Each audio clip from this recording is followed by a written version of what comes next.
आणि आता वळतो एका राजकीय महत्त्वाच्या बातमीकडे। मातोश्रीवर उद्धव ठाकरे यांनी महत्त्वाची बैठक बोलावली आहे। नेत्यांसोबत उद्धव ठाकरे हे बैठक घेणार आहेत। आशिष चेंबूरकर, सुनील प्रभू मातोश्रीवर दाखल झाल्याची माहिती मिळते।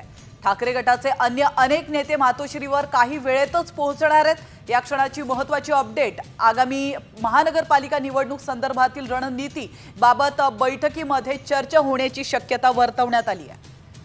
तर याविषयी अधिक माहिती देण्यासाठी आपल्या प्रतिनिधी वैदेही काणेकर फोन लाईनवरून आपल्यासोबत जोडले गेलेत। वैदेही, मातोश्रीवर उद्धव ठाकरेंनी महत्त्वाची बैठक बोलावली आहे, काय अधिक माहिती मिळते? नक्कीच मातोश्रीवर महत्त्वाची बैठक जी आहे ती उद्धव ठाकरे यांनी बोलावली आहे आणि एकूणच काल अधिवेशन झाल्यानंतर ती महत्त्वाची बैठक मानली जाते।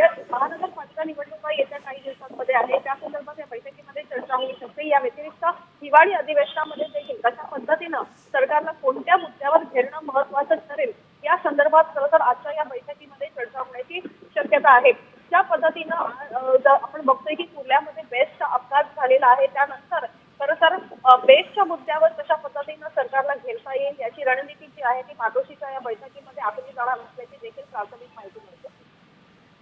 नक्कीच, धन्यवाद वैदेही, तुम्ही दिलेल्या महत्त्वाच्या माहितीबद्दल। विधानसभेच्या निवडणुकांमध्ये आलेल्या अपयशानंतर आता ठाकरे गट महानगरपालिका निवडणुकीसाठी सज्ज झाल्याचं पाहायला मिळतं आणि त्या संदर्भात रणनीती आखण्यासाठी ही बैठक अतिशय महत्त्वाची असणार आहे।